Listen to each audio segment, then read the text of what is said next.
Here's this Maytag 10,000 BTU air conditioner that I picked up from the scrapyard today. My buddy down there just gave it to me, and I opened it up already because everything inside was completely cockeyed and kind of bent, and I fixed that, but it's seen a lot better days. I think this thing's just about had it. Look at that coil. Just look at it. Take it all in. Just take it all in. But then this down here, it's a shame that evaporator was bent to hell when I got it. It's still pretty bad. I couldn't get it all the way out, but damn. I'm gonna see if I can fix this thing, because 10,000 BTUs, that'd be pretty nice. But worst comes to worst, I'll just recover it, strip it down and send it back. He said he'd pay me for it, so I got my EPA 608 certification finally, so I can use the recovery machine that's been sitting in the garage forever. Yeah, but that's her. It's got about a pound of R22 in it though, so cover that. It's still good. The compressor's not seized or burnt out, so it's not garbage refrigerant, but whatever. Let's see if I can get another take of it after I clean it up. Well, now it's clean. Well, as clean as I could get it. But, I just noticed this thing must have been dropped hard. The whole condenser coil, I don't know if you're going to be able to see it, it's just kind of slanted to the left a little bit. So it was just dropped on a corner hard. Oh well, poor thing. I'll see if I can use it in a garage or something. But, I mean, it does cool. Not well, but it does cool. Evaporator's clean now. I've never seen that much dirt build up in an evaporator either. Where it was unhappy before, now I just think it's kind of wet and unhappy. Didn't get the controls wet though, so I think I'd be happy about that. I can't put that back in because it rubs too much, so it's not going to have proper heat injection. It'll wear on the compressor pretty bad, but I'll see what I can do with it. Like I said, poor thing. It wasn't even that old. It's got digital controls and everything. Didn't really get much of a chance at life at all.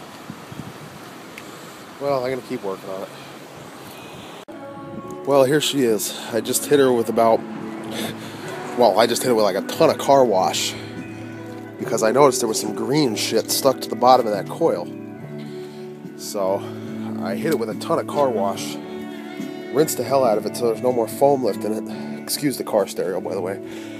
And took the control box out so I could quite literally rinse out the whole thing. But I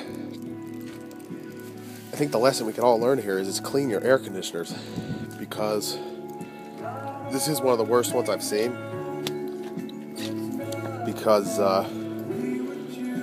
even the first part that you saw when it was all covered in dust, that was after me scrubbing it a bit with just a dry brush, where a lot came off. In fact, there's a whole ton of it right there that I just scratched off with a dry brush. There's some more over there. But the lesson here is clean your air conditioners. You don't have to know. Like, if you don't do it every year, do it every 2 years. Because I'm not going to say I'm the stellar air conditioner owner that cleans his air conditioner every year, because there have been some years that I've missed. But I get people, and I'm not being mean here, but I work out at a restaurant right now, along with servicing units. I get mostly girls. I'm not being mean, but mostly girls bring window units to me, and they're like, "Well, this thing's not cool, and can you help me out here?" And the first thing I do, and most of the time that fixes it outright, is pop the thing open and clean it, because it's just they get so much shit caught up in them, and they just don't cool at all. If there was ever a unit to feel sorry for, it's this one, because honestly, it's not that old. I looked at the date on it. It's a 2005. I mean, it's 7 years old, but that's not old compared to nearly all of them that I have some that are 20, 30 years old. But it smelled, I opened it up and it smelled like it was used in like a commercial property, like a pizza shop almost, because it had like that kind of like baking smell to it. It was probably an in-wall unit that never got pulled out to clean, and it just got dumped off, smashed real hard on the ground just because it needed a good cleaning. And I tested it out already, plugged the control box in just for a few seconds, and it even sounds better after I clean it, because there's more airflow going through the coils to cool them down. And the thing is you're going to say, oh, well, I don't know what's in an air conditioner. I don't know how to clean it. When you clean your car, do you know exactly every part that's in your car?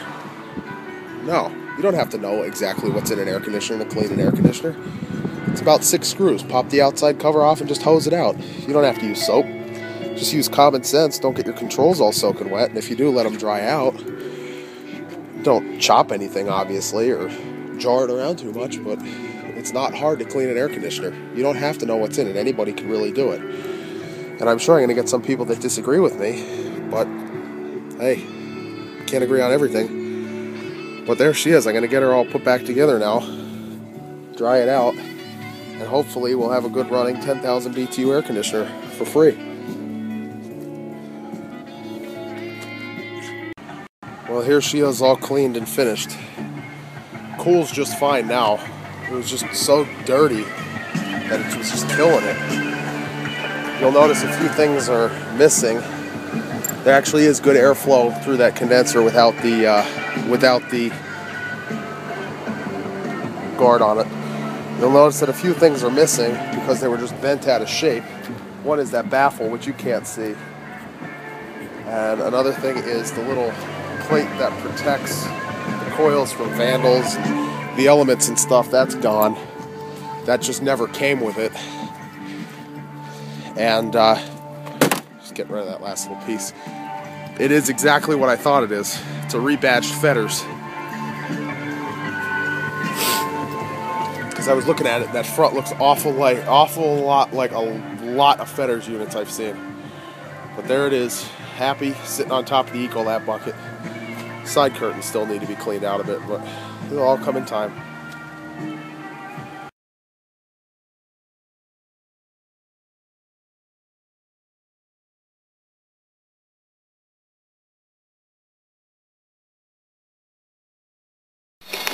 Alrighty here guys,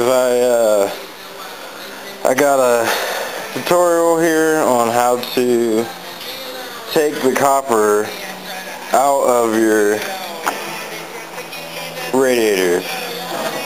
Now, most people, they'll just cut off the ends and then just fucking bring this piece and just scrap that. But what I'm doing is I'm gonna get top dollar for what I get. I take all the copper out of these. Now, see, I got quite a bit right there. It's pretty fucking heavy. It weighs about maybe 20 pounds. So that's where all your weight and your radiators are. And what I'm going to show you is very easy. Anybody can do this. You don't need any tools. I mean, I got that tool right here. This Craftsman new thing that vibrates and shit. It's not that great for this. Now, and a way easier thing to use. Just a simple razor blade. Wear your gloves, because you will get cut up real easy on this. The thing's so thin it's like razor sharp. Just run your razor blade all the way down this, parallel with the pipe.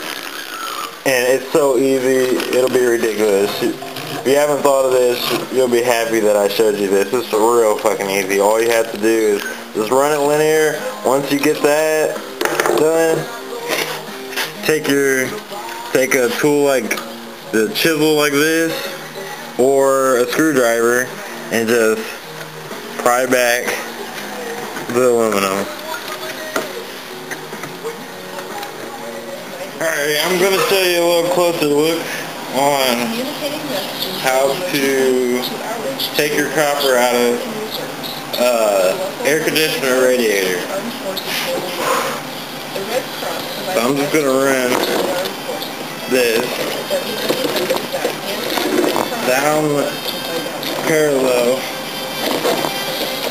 not press as hard as you can really, not too hard because you'll cut into the copper, because the copper is pretty thin but it adds up. Keep scraping so you at least score every single one of these pieces of aluminum. Then you just pry all that shit back.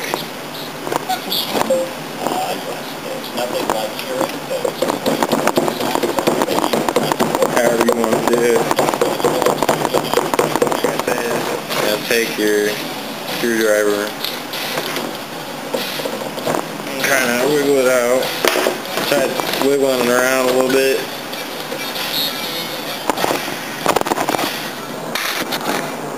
And there you go.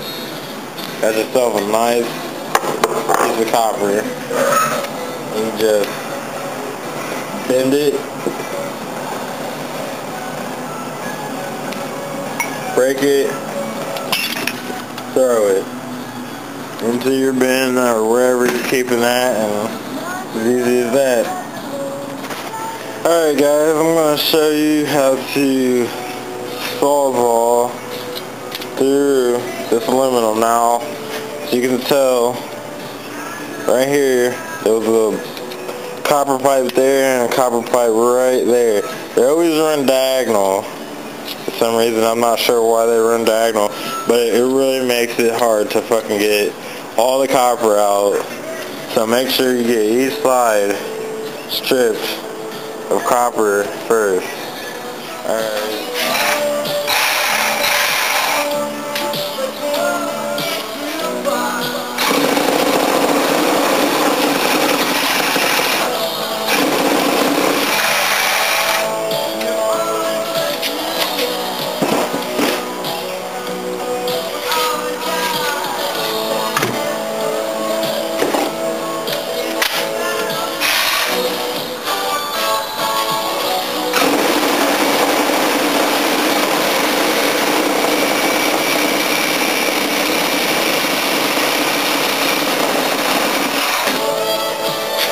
Okay, now when you guys are doing this, don't press too hard, it'll fuck your blade up.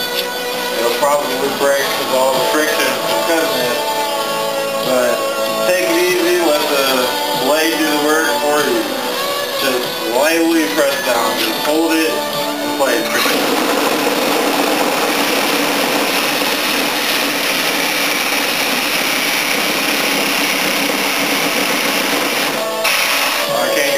Down through there yet because my clamp is holding down.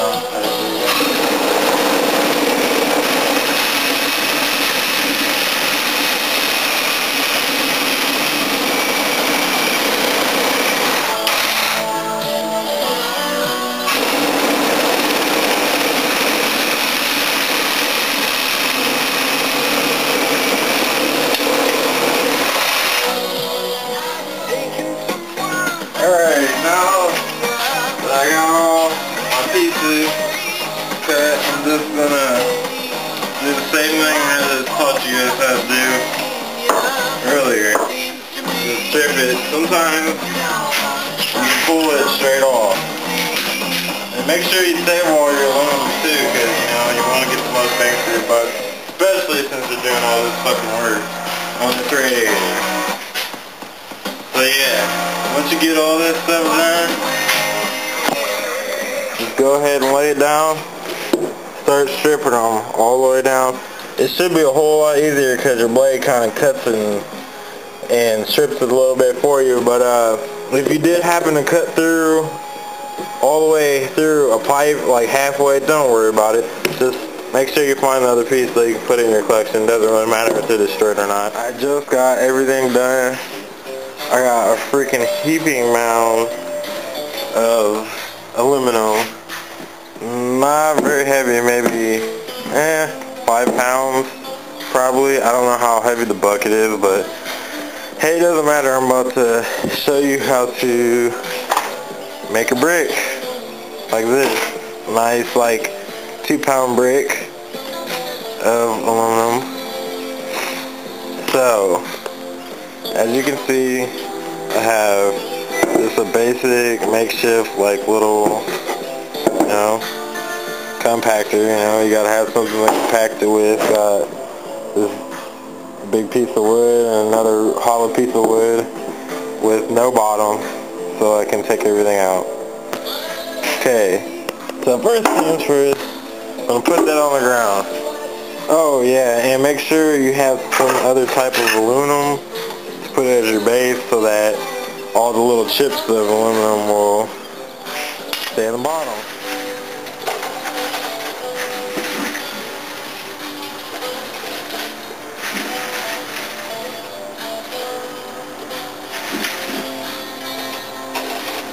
Make sure this is nice and full right here. Try to get as much as you can in there. Just so you got nice compact brick of aluminum.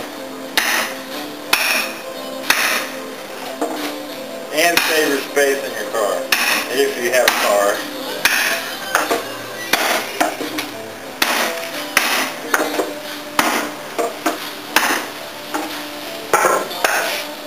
About the same size as the other one. It's actually a little bit bigger. But yeah, if you make yourself a little wood device like this, you know, you can have it going on making bricks. As you can see, that whole brick is this whole, almost entirely, this whole 5-gallon bucket. So build one for yourself, and good luck and have fun.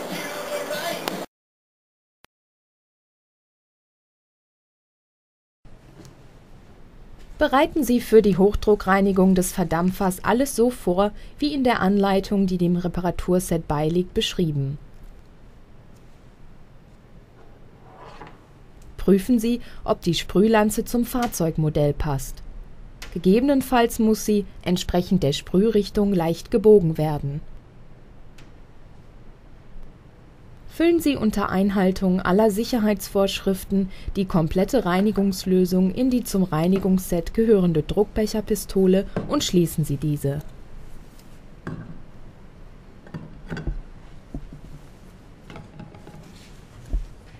Nachdem Sie die Druckbecherpistole an die Druckluftversorgung mit maximal 10 bar angeschlossen haben, stecken Sie die Sprühlanze auf. Legen Sie Ihren Daumen sicher auf der Führungsscheibe der Sprühlanze ab. So können Sie die Lanze in Sprührichtung fixieren, also zum Verdampfer hin. Führen Sie die Sprühlanze in die Öffnung des Verdampfergehäuses ein. Betätigen Sie die Druckbecherpistole und bewegen Sie die Sprühlanze dabei hin und her und auf und ab, sodass die Reinigungslösung den gesamten Verdampfer und das Verdampfergehäuse absprüht. Die verschmutzte Reinigungslösung läuft dabei über die Kondenswasserablaufbohrung ab. Verbrauchen Sie den gesamten Inhalt der Druckbecherpistole und lassen Sie dann die Reinigungslösung gemäß Anleitung einwirken. Ja, diese Dreharbeiten sind am Modell des Golf 4 entstanden und ich denke, man konnte jetzt ziemlich gut sehen, wie die Sprühlanze von außen in das Verdampfergehäuse eingeführt wird. Herr Hartmann, was ist denn zu beachten im Innern, wenn man sie, also diese Lanze, wenn sie dann eingeführt wurde, wo muss sie genau rankommen, hinkommen, damit das auch wirklich effektiv ist, diese Methode? Ja, wir haben hier mal eine Zeichnung vom Schnittmodell des Klappenkastens. Und zwar zur Orientierung haben wir hier den Lufteinlass oben im Wasserkasten, hier unten das Fahrzeuggebläse und hier den Verdampfer. Wir müssen also einen Zugang schaffen, um hier mit der Lanze an den Verdampfer heranzulangen. Beim Golf 4 ist es der Fall, dass wir das Fahrzeuggebläse ausbauen müssen. Das ist eigentlich von der Sache her keine große Sache, sondern das ist eine Schraube und dann ist es verklipst. Und dann kann man das Fahrzeuggebläse ausbauen und dann mit der Lanze hier reinfahren und dort den Verdampfer absprühen. Wie sieht es bei neueren Fahrzeugen aus? Denn dort ist ja die Verbaulage eine andere. Wie muss die Sprühlanze dann geführt werden? Ja, wir haben hier mal einen Klappenkasten neueren Baujahrs und zwar ist dieser direkt aus einem Turan, ist aber baugleich mit dem Golf 5, Golf 6 oder Passat und auch baugleich mit dem Caddy. Die Einbaulage ist so von innen aus gesehen, wie ich es jetzt hier liegen habe. Das wäre der Fahrzeuginnenraum, das wäre der Motorraum. Hier ist der Ansaugstutzen für das Gebläse. Und ich drehe das jetzt mal um, damit man das einfacher sehen kann. Hier unten ist die Öffnung für den Staub- und Pollenfilter. Die sehen wir hier, wir haben Staub- und Pollenfilter schon mal entfernt. Und hier im Gebläsekasten ist der Verdampfer eingebaut, sodass ich mit der Sprühlanze, ich nehme hier mal eine Sprühlanze, mit der Sprühlanze hier durch den geöffneten Gebläsekasten, durch den Schacht für Staub- und Pollenfilter hier an den Verdampfer komme und den absprühen kann. Ich zeige das mal, wie weit man da praktisch reinfahren muss mit der Sprühlanze. Und zwar bis hier hinten her geht der Verdampfer im Gebläsekasten, sodass ich wirklich eine lange Sprühlanze brauche, um überall effektiv reinigen zu können.